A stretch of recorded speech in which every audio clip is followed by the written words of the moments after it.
Всем привет! Вы на канале Заброшенная Прибалтика. Сегодня мы отправимся на остров Отшельника. Уже 12 лет здесь живет старик Чеслав. Он рассказал, что недавно неизвестные подожгли его дом посреди ночи. Все его вещи сгорели, и лишь чудом он остался жив. Моя жизнь разрушена полностью. И надо ее строить с нуля. И если бы у меня не было одеял, например, несколько, и какой-то одежды, у меня первое время даже не было носков и обуви. Мы поговорили о жизни, он рассказал про пожар и показал мне роскошную заброшенную яхту. Опа! Вау!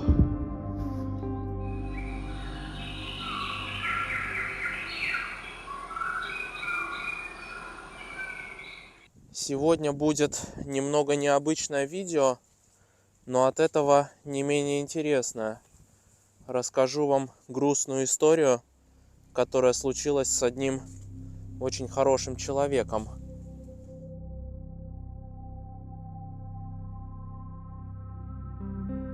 Началась эта история в конце прошлого лета. В поиске заброшенных мест я прогуливался по одному острову и увидел старый дом. Из дома вышел приветливый старичок и рассказал мне, что он отшельник и живет здесь уже более 10 лет. Уже осенью мы пришли к нему вместе с Алисой и сняли очень интересное интервью. Посмотреть его можно по ссылке в описании. Чеслав, так его зовут, рассказал нам много интересного о своей жизни и произвел впечатление очень доброго и умного человека. После нашего интервью я периодически навещал его, и мы общались о жизни, и все было хорошо. Однако в один день я получил тревожное сообщение о том, что у Чеслава случилась беда. Совсем недавно, в начале недели, мне пришло вот такое сообщение о том, что у Чеслава случился пожар, сгорел дом со всеми вещами, и он просит помощи. Сейчас на дворе уже вторая половина октября. На улице, если честно, очень холодно. Ночью уже около нуля, днем может плюс 5, ветра, дожди. Мне стало очень жалко Чеслава. В тот же день я к нему приехал, привез ему теплой одежды. Мы с ним пообщались и сходили, поискали еды. Да. И там куриные ножки, я 3 дня не ел, так что это будет...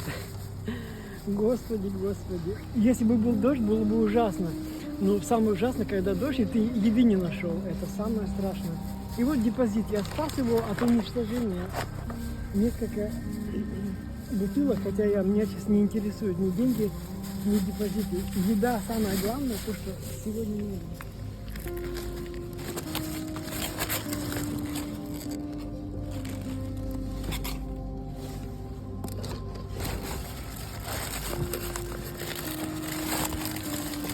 О, курочка действительно. Причем такая довольно свежая, я бы сказал. Стал его снимать, чтобы не создавать лишнего стресса, так как он был очень сильно опечален, потерян, не знал, что ему делать, так как действительно сгорел дом со всеми вещами, которые он копил на протяжении более 10 лет, пока жил на этом острове. Сегодня я взял с собой небольшой набор продуктов и решил его снова навестить.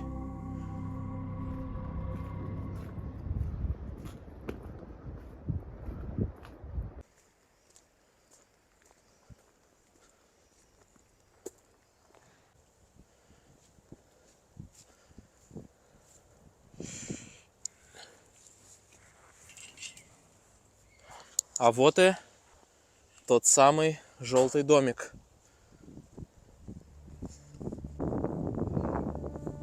Есть кто?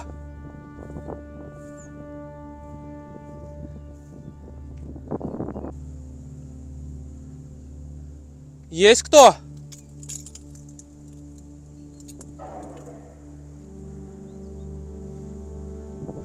Чеслова, похоже, нету.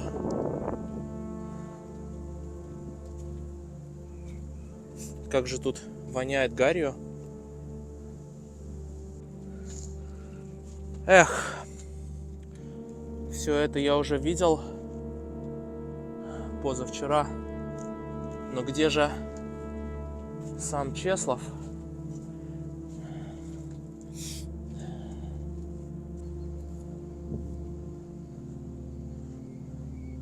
А вот велотележка Чеслова.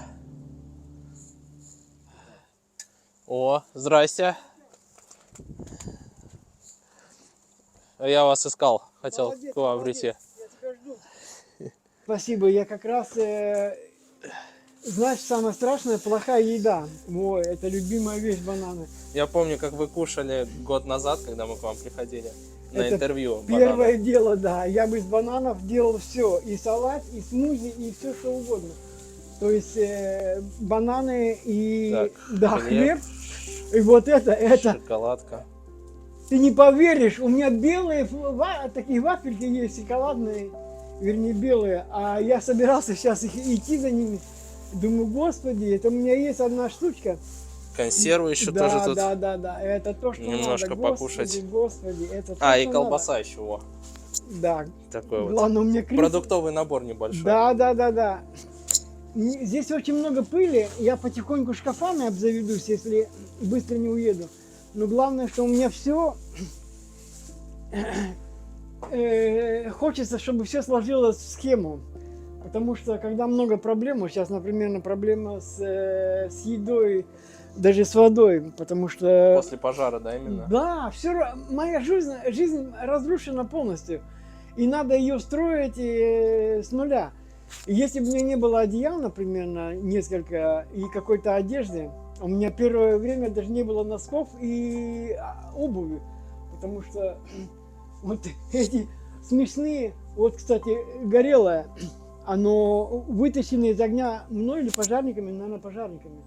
Человек умирает за одну ночь от холода. Это очень страшно. Я фильмы смотрел, читал про это. А как, вам тут сейчас не холодно спать? Холодно, очень холодно. Сейчас же вроде ночью около 0 градусов. Около нуля, и уже и минус был. Уже реально я выхожу и линии по траве.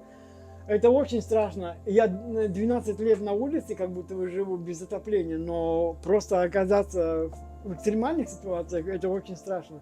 Это реальный риск для жизни. А когда у тебя еще какие-то моральные проблемы, То есть это как шок. у вас после пожара? Вот Да, это после пожара, это шок, стресс. Потерянные деньги, паспорт, документы, потерянные все, прежняя жизнь. Это очень страшно, очень страшно. А сколько лет вы в этом доме жили? 12 лет. А. И получается, что я как бы научился так жить и зимой там выживать, но... То есть там было теплее, например, чем в этом Там домике зимой? теплее, да, там меньше помещения, и я уже научился выживать, грубо говоря, минус 20 под одеялом. Жизненные ситуации можно преодолеть. И если есть люди, которые могут помочь, честно говоря, даже психологически поговорить, это очень важно, потому что люди, которые сами в себе варятся, они мало того, что просто умирают психологически. Одиночество – это очень страшно. Как вы, вот, например, ночью сейчас спите, то есть вы просто укрываетесь, там несколько одеял, много одежды, Да, и да. пьете теплое что-то перед сном? Да, вот насчет теплого проблема. Я мечтаю костер, мечтаю сварить супчик, горячего поесть и попить. Помню, мне этот мой знакомый, А почему костер не получается сделать? я, во-первых, боюсь сейчас огня, во-вторых, чтобы новый пожар? во-вторых, на новой территории здесь проблема. Ага. Дрова, наверное, все мокрые тоже, как И сейчас дожди. мокрые дрова, да. Даже кастрюли все сгорели. Некоторые можно почистить. Да. Спасибо тебе, что ты пришел, молодец. Психологически еще и продукты принес. Это две вещи, которые в жизни незаменимы. Люди дают и должны получать обратно. И тебе вернется. И я уверяю, что я людям делал добро и еще буду делать. получается, вот мне пришло сообщение о том, что, кажется, в середине сентября, 16 числа у вас произошел пожар здесь. Да. Это число, конечно, сентябрь для меня вообще тяжелый. Собака умерла 7 сентября 2016 года. Так что для меня сентябрь черный реальный.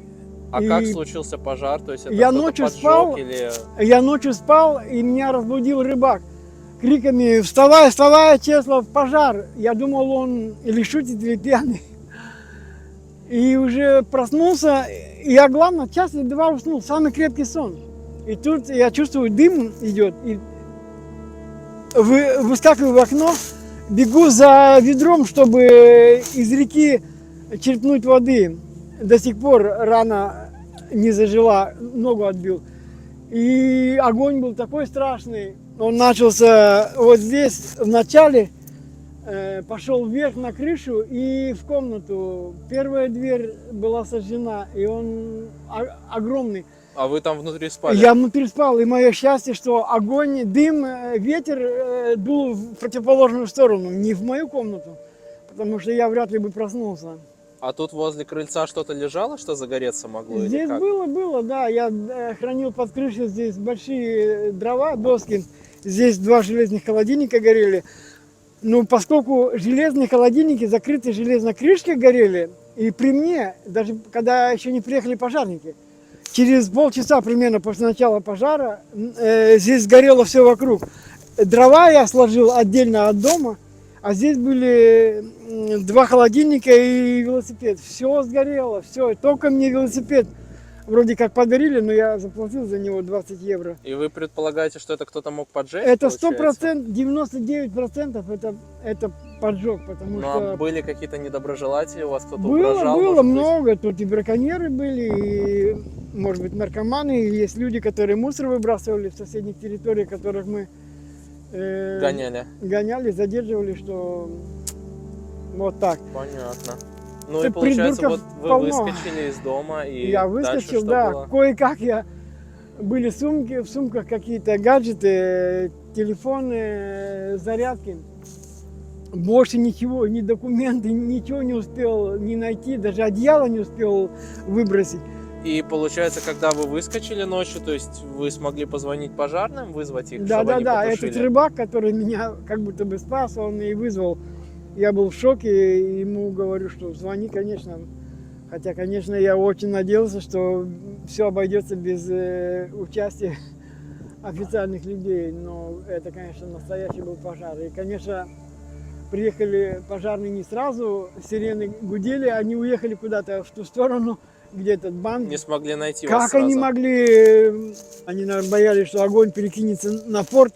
Это было бы, конечно, очень страшно и очень дорого. И утром полиция приезжала, но ничего, конечно, ничего не прояснили, ничего.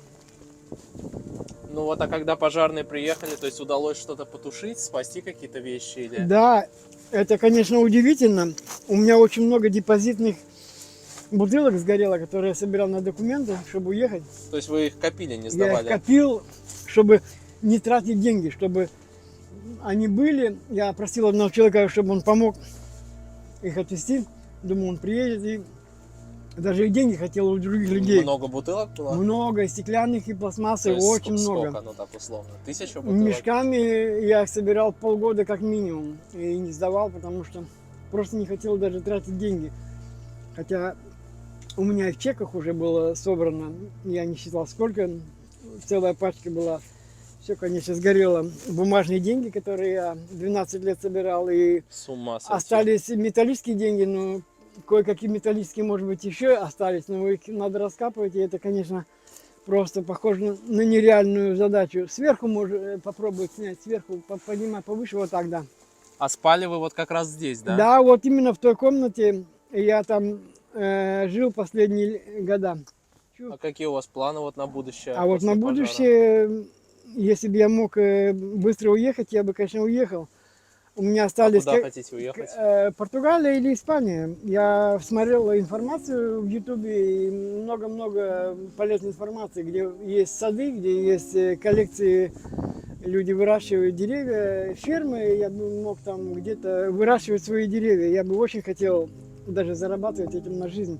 Я бы работал простым садовником и делал бы свою коллекцию, как здесь. Из местных, из латвийских растений и из тех растений. Вот это моя гордость, как настоящий японский бонсай. 12 лет, они очень красивые. Я не знаю, они как мои дети, я их могу хвалить. Но вот эти все березы, маленькие ели и маленькие другие деревья, 5 или 6 видов. А за сколько лет они выросли? до 12 такого лет, размера? 12 лет. Вот посмотри, белый ствол, как большая береза. Уникально, я сам сфотографировал на фоне той березы. А как вот у вас, ну, эмоции были, вот когда так сгорели все вещи, то есть, ну... Страшно было, страшно. Я месяц не мог понять, правда это или неправда. И каждый день я вспоминал, что сгорело. То одно я вспомнил, то другое. И многие вещи, конечно, очень... Вот здесь конкретно лежало весло от каноэ. И только я человеку пообещал, что я ему отдам. Но не успел я разобрать здесь эти депозитные мешки. То есть я не мог добраться до этого каноэ и весла. И вот осталась от него одна трубочка. Ну, то Вот. есть, самое такое неприятное, то, что именно бутылки сгорели, получается? Все неприятно. И главное, самое страшное, все вместе. Потому что одна проблема наслаивается на другую. Ну, как вот ты говорил, что в таком кризисе есть положительные и всегда должны быть. То есть, вот этот пожар, и это... можно и нужно находить положительные. Да, то есть, этот пожар, получается, Это- можно это- воспринимать да, как толчок, чтобы вы переехали Это страшная в теплые страны вещь. Ну, действительно, в этом можно найти позитивные вещи. Господи, я никогда не думал, что вот такую трагедию можно рассматривать. Конечно, ее можно рассматривать реально в положительном. Это номер один, что я не погиб. Это Ну, да, номер один. да. Что рыбак попался вам, что спас. Именно, что я не погиб. А все остальные детали, они потом со временем прояснятся, как это было на самом деле.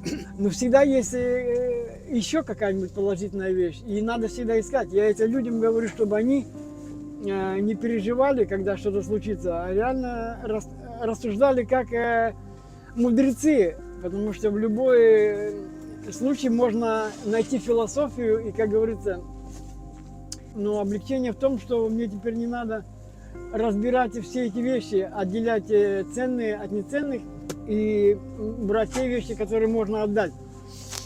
Самое смешное, были много вещей ценных и нужных людям. Мониторы, 2 как минимум, сломанных, Да. пару ноутбуков. Просто- Очень много выбрасывают вещей, еды, нужных вещей. Айфоны выбрасывают. Это просто вообще нонсенс в наше время, когда кто-то очень бедный, очень нуждается, кому-то телефон, шнуры. Шнуров было у меня, конечно, не все они хорошие. Кто-то не может 15 евро заплатить за шнур. Какое бы счастье человеку было, вот этому рыбаку я отдал 2 шнура от айфона. Ну, он просто был в шоке, он говорит, человек доволен, и я счастлив, что я позитив сделал другому, то есть причинил ему добро. Ну, а как О, вот сразу Господи. после пожара, то есть, не было такого, что покушать нечего, спать негде? Первые дни как вот вообще Был прошли? шок, и иногда вот в таких случаях как раз голод помогает. Он от других проблем тебя оттягивает. Но самое ужасное было, конечно, эти все... Надо было носки найти, обувь какую-то найти, хотя обувь до сих пор у меня та, которую мне рыбак дал. Ну и есть вот эти... Это, кстати, когда мокрая обувь, лайфхак, картонная коробка, закладываешь внутрь. Холодно было. Про скорую помощь мог бы рассказать. Ни одной таблетки мне не дали скорой помощи, ни от головной боли. А у вас было как удушье, вы рассказывали? Да, то есть- дымом надышался, и сердце проблемы. И вы кардиограмму подошли к скорой, сделали. сказали, что мне плохо, и как получается? Никакой что было? таблетки не дали. В итоге дали алюминиевое одеяло, как после катастрофы. Но, в принципе, я был в шоке. Никакой таблетки, ничего. Никакой капельки валерьянки там или волокордин, чтобы сердце успокоилось. Ну, а как вы отходили тогда после? Ну, именно в физическом плане. Да. Мне было неделю, как минимум, казалось, что я надо как-то этот организм, чтобы он дышал, чтобы он жил, чтобы он очистился. Но вот никак не измерить, сколько я дыма заглотил слава богу, я сейчас курить бросил и пить, что и другим желаю. Вот это как раз комната, можешь заснять, как она сейчас выглядит. То есть и здесь какая-то кровать, да, была у вас? Типа того, да. И я выскакиваю. Чего-то я тут выбросил сумки с гаджетами, потому что у меня То в есть сумке... телефоны какие-то, Да, компьютеры, мне сумки были планшеты? готовы.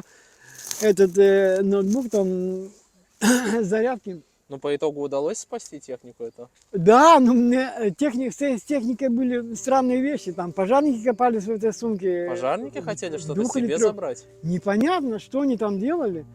Но в сумке были открыты, а ночью туман был, плюс 5 градусов. Представляешь, как холодно, влага, туман. Все мои сумки раскрыты, гаджеты, повербанки открыты. Просто я потом пожарникам говорю, я говорю, это мои вещи, то, что я мог спасти. Я говорю, зачем? Но они Кто? ничего не взяли хотя бы? Не Просто знаю, не разбросали? помню, что-то. Я помню, вот мы к вам приходили снимать интервью еще, кажется, прошлой осенью, год назад, и вы рассказывали, что хотели бы уехать в теплые страны, бизнесом заняться. И Было, сейчас было. вот этот пожар, может быть, как толчок к этому, что Вот, стоит вот, сделать? вот. Это очень хороший вопрос, потому что вся жизнь, она состоит как будто бы из случайностей, а вот такие критические случаи, они, конечно, меняют жизнь. Очень трудно все это воспринимать с улыбкой и с позитивом, но есть в этом позитив, потому что я с 16 года собирался изменить свою жизнь. Как умерла есть собачка, Именно тогда вы уже решили уехать я куда-то решил, да, дальше и отсюда? кризисы кончились, и тогда, конечно, надо было мне менять жизнь. Но мне были, конечно, причины. А сейчас как бы вот что мешает сеч- уехать? То есть А сейчас документы? теоретически ничего не мешает. Если был бы паспорт, я бы сейчас просто бы просил бы людей, если бы не было денег, просто спросил бы, Билет купите просто, билет и выбросьте меня в аэропорт и смотрите, чтобы я точно улетел. Не передумал. Ну, потому что страшно, что же, наверное, в Менять неизвестность. жизнь страшно, это правда. И хочется, и я логически понимаю, что надо. А то есть какие суммы нужны на восстановление документов, на билет? Я это уже давно примерно подсчитывал. Паспорт и ID, и права около стольника, плюс-минус, и билет. От 30 до 100 евро билет. И это все, по идее. Да, еще зубы надо было ремонтировать, но это очень дорого. Раньше 300 я эти вставные челюсти сделал, сейчас, говорят, это 700 стоит, я даже не мечтаю. И буквально мне сегодня сказали, что если за месяц заказывать билет, то он 30-40 евро стоит. Если цены не поменяются, то есть мне до декабря можно было бы выехать, и это было бы, конечно, интересно. То есть эту зиму здесь вы не хотели бы оставаться? Не хотел и, в принципе, не могу. И я понимаю логически, и мозгами понимаю, что нельзя оставаться, надо уехать. Это будет и психологическая разгрузка. То, что это как бы уже оставить в прошлом, все, Да, так да, сказать. это будет в прошлом однозначно. Ничего здесь нельзя сделать, дом можно законсервировать, и хозяева дома сейчас решают, я им помогу. Это для котят 4 котенка диких, которых Вот не это черный домик для котят? Да, да. И я их кормлю, и вот зимой будет проблема их кормить. Если близко не подходи, они испугаются, на дождик выскочат. То есть это дикие И котята? замерзнут. Да, 4 котенка. Вот тут черно-белый, ее мама точно такого же цвета, черно-белая.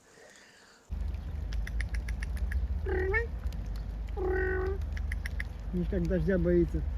Как у вас сейчас настроение? Покушать есть что в целом? Да. Настроение иногда позитив дает, если у тебя есть что-то вкусное или что-то интересное, потому что иногда, когда нечего есть, ты понимаешь, что у тебя мозги очищаются, а как и желудок. Но главное, что когда голод, мысли другие. Но есть надо, чтобы сила была, потому что я просто кофеин, пью зеленый чай, пытаюсь иногда и кофе. И энергию надо откуда-то доставать. Я в августе ел яблоки, диета была 1,5 месяца примерно. Яблок сейчас нету, я не могу, вот облепиха, может быть, на завтрак, но еда нужна. И... То есть это, по сути, в руке у вас ваш завтрак? Завтрак, да, иногда и обед. Раньше бывало, я съел по 3 или 5 ягодок, и на весь день хватало этого. Но если двигаться, работать, надо, конечно, энергию надо откуда-то брать, потому что человек не может питаться Святым Духом. Ну хорошо, спасибо, что рассказали свою историю. Держитесь. Спасибо. Заглянем к вам еще через Спасибо, несколько дней. жду, да. Если люди есть, которые мне могут помочь, я очень благодарен буду. Я обещаю, я помогал людям и буду помогать, потому что ничего в туне не пропадет, потому что люди должны помогать друг другу. И это очень хорошо, потому что человеку одному невозможно прожить. В общем, дорогие зрители, если после увиденного вам хочется как-то поддержать Чеслова, напишите приятный комментарий. У него есть интернет, и он наверняка все прочитает, что вы напишете.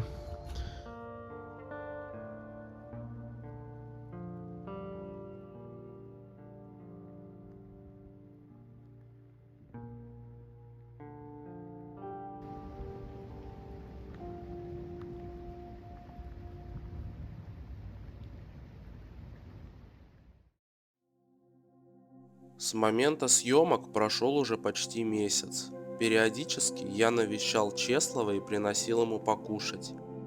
Также мы помогли Чеслову подать заявку на восстановление паспорта. Кстати, вся актуальная информация по Чеслову и другие интересные новости будут в моем телеграм-канале. Ссылка в описании. Жду вас в гости.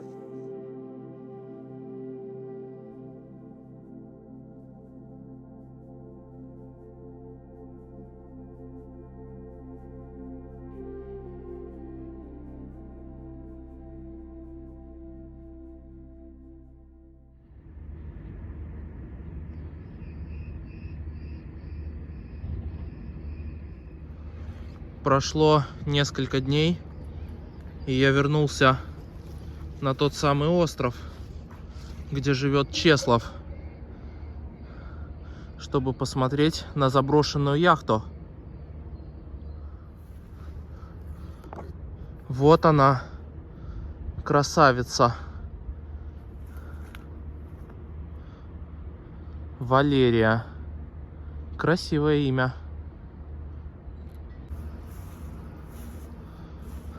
Как говорил Чеслов, она здесь стоит несколько десятков лет уже.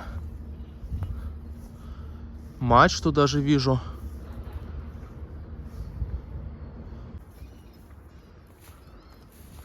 Кто-то заботливо поставил бочку. Можно залезть.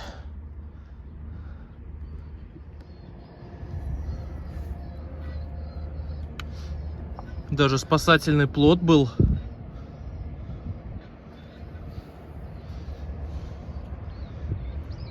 Мачта. И место для посиделок.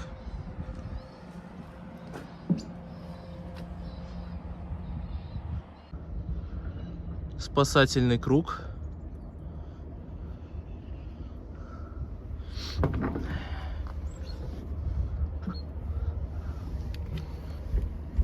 Закрыто.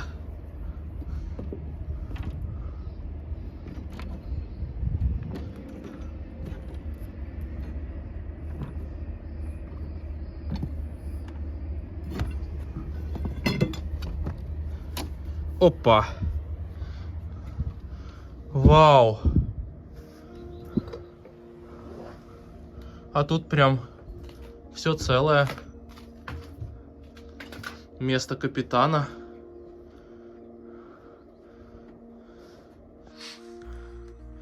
Штурвал. Ручка газа. Различные приборы. Навигатор. Радар. Обороты мотора. Запас топлива. Температура двигателя. А это, наверное, небольшая рация. Это нажимаешь и говоришь, а это переключение каналов.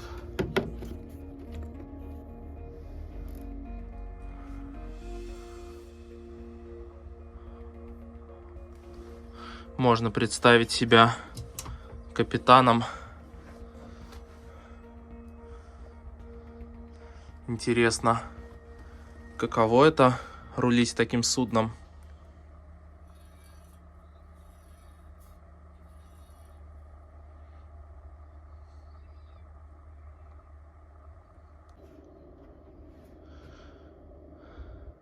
Здесь еще различная электроника. Включение подсветки, ходовых огней. И еще одна рация. Морская карта. Здесь глубина указана. Остров Рюген. Где же он находится?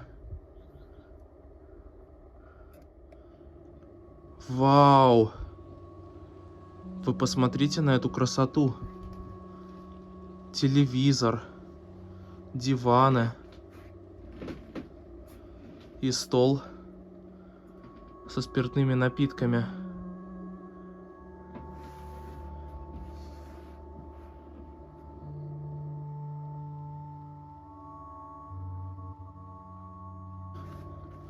Здесь даже был холодильник.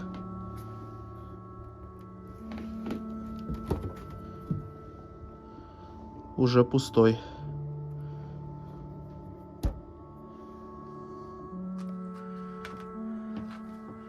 Интересно, что же внизу?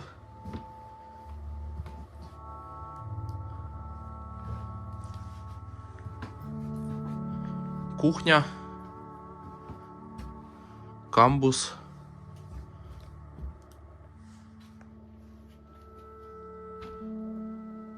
А здесь каюта. Кровать на 2 человек когда-то была. Туалет. Даже с душ-кабиной.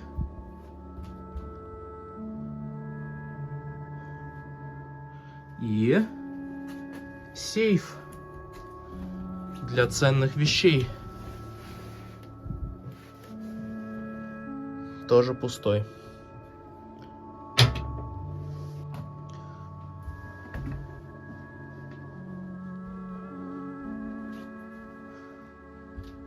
Носовая часть. Здесь каюта на несколько человек. А именно на 4. Тут, возможно, жили матросы.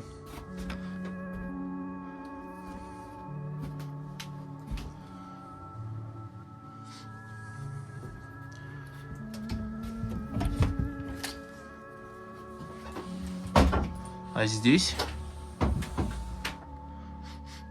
что-то типа кладовки.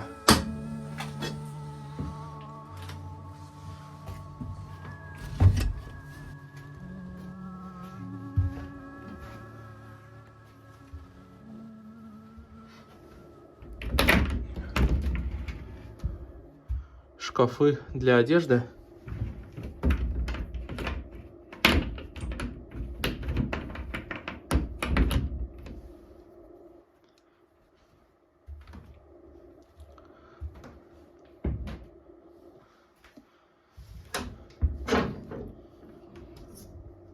Ух ты!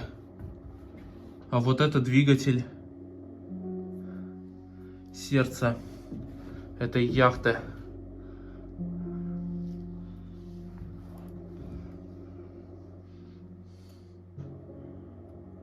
Здесь даже сейчас пахнет солярочкой.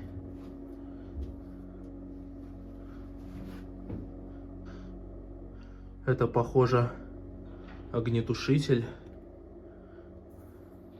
Эх, пожар в море. Это очень страшно. Потому что бежать-то некуда.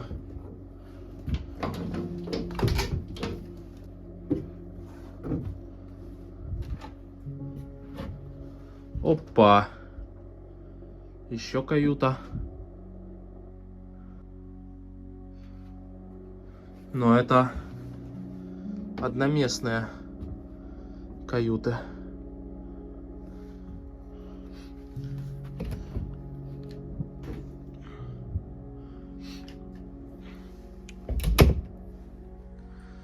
Эх, вот бы отправиться в путешествие на такой яхте.